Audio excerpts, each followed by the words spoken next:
Hey everybody, welcome to Mixed Martial Mindset. Normally, I would be with John Fitch, but unfortunately, he is on vacation. Fortunately for him, with his family, and doesn't have the best internet. Plus, I know how it is having a couple kids running around, especially when you're on the road. It is certainly not the easiest thing in the world.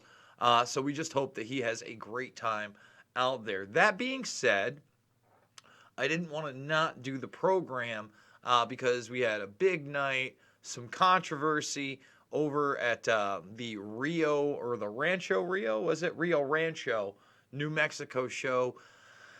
And there are two big things to talk about here. Number one, it's fighters' pay and Diego Sanchez. And yes, it's very related to what happened there, and we'll get to that in a moment. And number two, obviously, Jan's dominant win over Corey Anderson, someone who I was picking to win, who had beat Jan rather dominantly. It was a while ago. Flick off, thank you so much. But I also want to get your questions. So if you're watching this for the very first time, and we're talking only MMA, so get them in there. Flick off, thank you so much for the support. But let's break it down right now, okay? Jan came in there, nasty style. Now, I picked Jan to win over Rockhold for a variety of reasons. You can actually watch my walk and talk the day of that fight where I predicted before it happens. Jan's looked superb. He also looked pretty built. I'm not saying he's on the juice, but I'm not saying he's not on the juice. At the same time, kind of kudos to the UFC. Jones trains out of Jackson Wink in New Mexico. They had him there to basically hype up what's going to be the next fight, despite the fact that I think Reyes absolutely beat Jones. Again, watch that fight and see how you can give rounds 1, 2, or 3 to Jones. I just don't know how it's possible. Now, here's the deal. I can't seem to find anybody's actual pay. These are Reebok bonuses. But let's talk about the Diego Sanchez fight before we talk about Jan's chance here. Okay? Diego Sanchez, a lot of people are giving him hell because you could hear the audio. He asked Jason Herzog whether or not it would be a DQ. Herzog did the right thing and didn't tell him. But Diego's not, despite all the ridiculous theatrics of what was the walkouts there, both of them just absolutely ridiculous. Diego's not stupid. And he's fighting, in my opinion, I don't know what the salaries were, but his last fight was somewhere around 100 to show and 100 to win. Now, if you're in a situation where you're down 2 rounds, okay? You're not looking good. You're fading in the 3rd round. And it means going home with an extra $100,000, or not that $100,000, which is probably about 60 to 70 grand after taxes. What do? The guy's been fighting forever. You take the DQ, man. You say, I can't fight. It's not a no contest. No, this means that half your paycheck is on the line at this point. So what are you supposed to do? Well, you take the paycheck. That's how I feel about it. I feel like, how could you not take the paycheck? Now, this is going to be a truncated one, by the way. And there were some good fights on that card. And Jan came in there and did the business. He did the business, man. He came in there, not messing around. Whap. Whap, Corey. Whap. And Corey kept coming in. And Jan timed him. And he was looking big. You got to remember, Jan's an ex-KSW champ. He's a brute. Okay? I think at this point, why doesn't he have... First of all, Reyes beat Jones, period. Thiago Santos, you could argue, beat Jones. Split decision, I believe, right? It was a split decision. The guy had a torn ACL. Anthony Smith lasted all 5 rounds with Jones. So the idea that somehow Jan doesn't have a chance, he's on a roll, he's a former champ, he's focused, Jon has not looked great, I can't wait to see it. I cannot wait to see it. So kudos to Jan Blachowicz. That's why they have these fights. Before moving on to some outside MMA news and your questions, get them in if you're watching. We're gonna take your questions and comments, MMA related right over here. So get them in now. But I want to talk bare knuckle because bare knuckle boxing 10 was on same night, and Hector Lombard made his debut. Now, Lombard used to be a beast, man. He's still a tough little dude.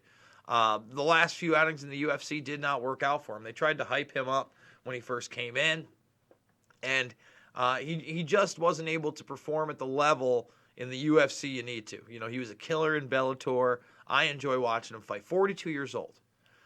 Now, these are 2 rounds, 5 minutes, 5 rounds, 2 minutes apiece, excuse me.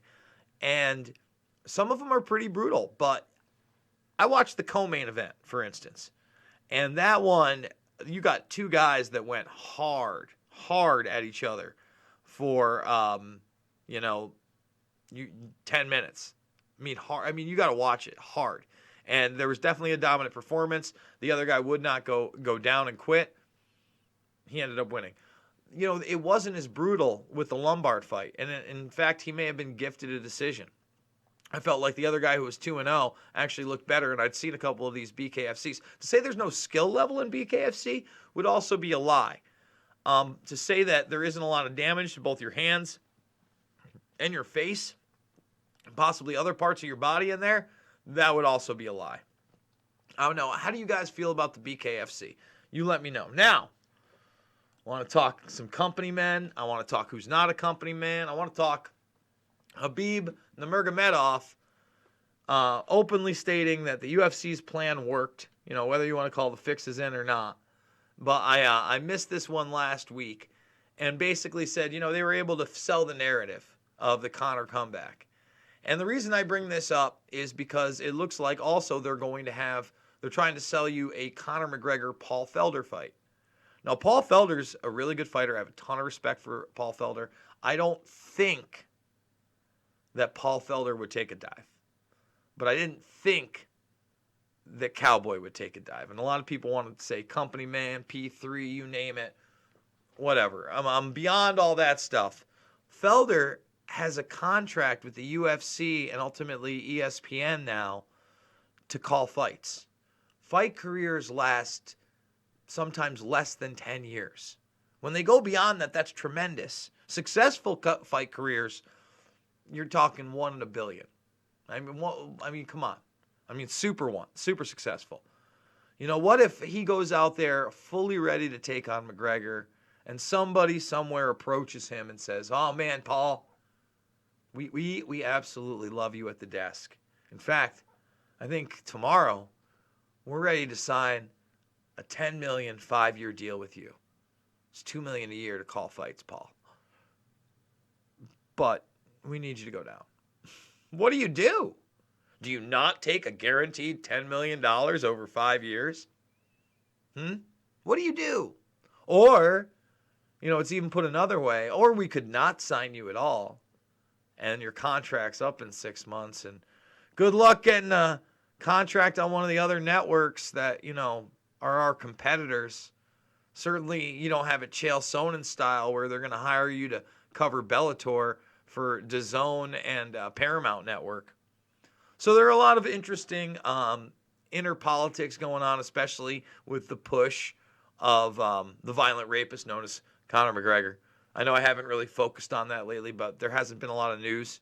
I will get into that. But again, looking forward to Jan getting a shot. He's going to have to knock him out. I believe he may be the guy to do it, though, because he's focused and ready to go. Reyes won the last fight. Reyes deserves a title shot as his next fight, in my opinion. He shouldn't have to go through anybody. All right, so if you got the MMA questions, remember, Jon Fitch is not here this week. He's on vacation. So I also want to remind everybody, you can listen to this on thegruelingtruth.com. And thegruelingtruth.com has a lot of great podcasts. Make sure that you check them out. We're going to mention them one more time at the end, hopefully. But they're a great way to just listen to the audio of this and share this information without people having to go to YouTube or watch the video, etc. All right.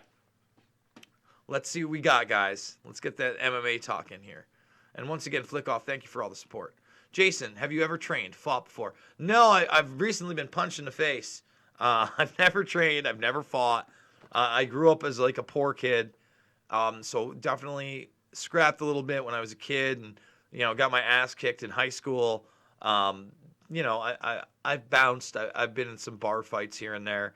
I'm not proud of any of it, really. I mean, it's not like I'm a killer. No, this goes more along the lines of, being, a WWF fan as a kid. And then when UFC 1 came in, getting it on pay-per-view at my friend Randy's house with my friends and watching that, and my brother following the sport and him enjoying us, and us coming together and watching it, and now it's our thing.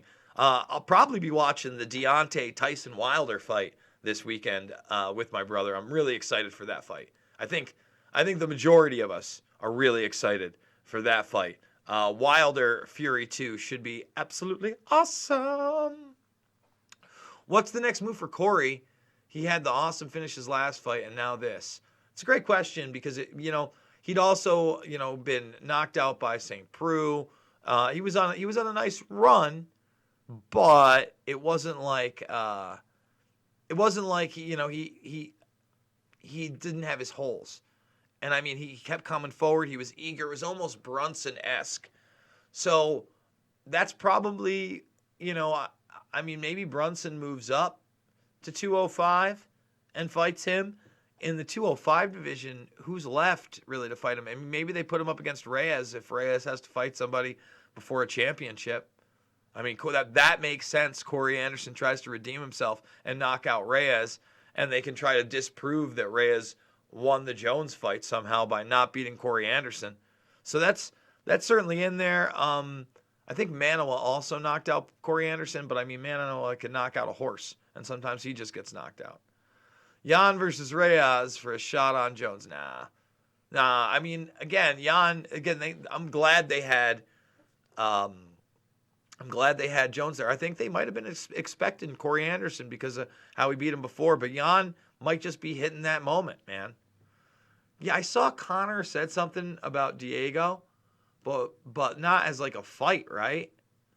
I think, he can say what he wants about Diego, but he's not getting paid millions of dollars. Again, when it means double your paycheck, what would you do? Diego's like a 9-year-old, 40-year-old man, 38. I mean, he's old. Why wouldn't? How do you turn away $100,000 by saying I'm going to go another 3.5 minutes? So the pay structure is the problem. Diego needs some mental help. His trainer is some guru yoga instructor feeding him BS. I saw that Pat Miletich tweeted that out. I couldn't listen to it. I just saw some of it. Let's see. What do we got here? Diego seems to be a little bit off his rocker. He's a legend, but time for him to retire. He's always been that way, but I think he was playing it up because, listen, watch after he takes that knee. He's very cognizant of what's going on. He's very aware of the DQ. So a lot of that is a show, in my opinion. How about the other guy coming out, breakdancing, almost losing his last fight with his flip kicking, not really being able to put Diego away, clearly illegally kneeing him there. Diego's tough. Paul has to get through his next opponent first, who is no slouch. Yeah, no, you're absolutely correct. They're trying to book that fight against Booker. Man, that's a tough one. I don't know who to call in that fight. It's a great fight to watch. It's a fan's fight, Steven. The UFC feeds Conor opponents they know he has a good chance of beating. I doubt they would pay him to fall. Oh, my God. Go watch my video on the Cowboy stuff. If that came out, the UFC would be sued like crazy. How could they? They're registered as sports entertainment. Legally, I don't know if those lawsuits would hold up, even with the Vegas odds. Fights have been fixed before, my friend. And again, what if it's not the UFC fixing that fight? They can deny knowledge. What if it's Conor's people or it's a third party or a fourth party? I mean, there's so much plausible deniability there when you're talking about billions of dollars in profits for Disney, WME Entertainment, the UFC, ESPN, Reebok. The amount of information, people and, people that work for people that you could do this is a lot. It's a lot. It's a lot. How are people even going to try to argue Diego shouldn't take the win? Because they want to see blood and they don't understand. And listen, I'll say this. If Diego Sanchez is fighting because he's looking to get a title, right? If he's fighting because he's looking to win and there is no monetary difference, yeah, I can see why people would get upset. You could see out of that eye. I'm sure he was rocked by that shot, but this guy was rocking him throughout the fight. All right, but again, when it's your payday, how could you argue him taking it? Official blasphemy, I can see Conor's parents' house right now. Is that, yeah, that's right, you're out in Ireland, huh? Well, I don't know what they did to raise that child, but may the good Lord help him. Let's go Tyson. It's going to be an exciting fight, right? It was an exciting fight last time. I don't know how it's not. Fury was robbed by Heyman and the PBC. I'll say this. I had it where I thought that he could have won by like a round or two, but with the split decision as close as it was, I couldn't really argue it. I don't care who wins Fury Wilder fight. Just want to see a good fight. Fury can outbox him, but Wilder needs one good punch. Joke. Did you see Kaseya and Bisping? No, I haven't with Kaseya and Bisping. I totally missed that. But you know what? There is another big fight announcement that we should go over, guys, and talk about.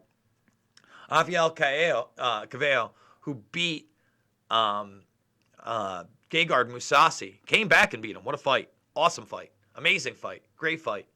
To come back, be a champion, beat a legend handily, and come back from adversity. Wow. But he's got some kind of medical issues. So now the 185 belt is up for grabs, and they're going to fight Mousasi, the former champion, against their current 170 champion, Lima, and I love that fight. I like Lima's chances, but damn. Think about this. Rory went in there and tried to get Mousasi and just got handled. And, Lima had to fight Rory to a 5-round fight. Lima's a pretty big 170. Or can he bulk up and take Gegard out in back? Gegard doesn't lose back-to-back.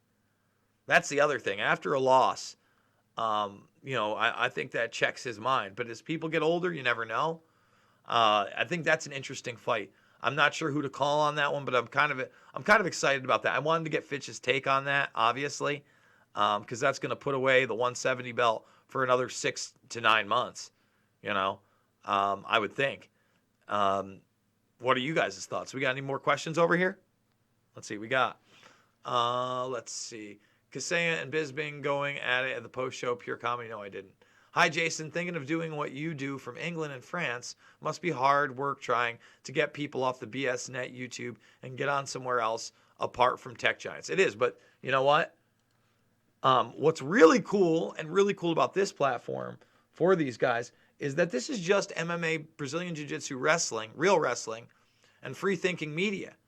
And I'm posting here, and they're not overwhelming, and it's a subscription base, so it's like a Netflix for creators. So you're getting 5 extra videos. So for $9.99 a month, let's break that down. $10 a month, 20 extra videos. That means for what? 50 cents a video. You're basically paying me 50 cents a video for those 20 videos, which I appreciate as a subscription. But you don't just get that. You get all these other people. And if you're an MMA fan, if you're watching this on Rockfin, you're getting a lot of cool exclusive Askren content. You're getting a lot of coaching and techniques. Sonen's over here. So many awesome people. And that's just in the MMA. If you're basically a wrestler, that's here. So rockfin.com. Go check it out. Endorse me, rockfin.com/Jason Burmis. And go check out my material there, man. I think they have a very sustainable business model where a lot of these other platforms don't. Okay? So, we're not going to be able to get everybody, but we're going to be able to make it so creators can kind of, have different places where they can be featured.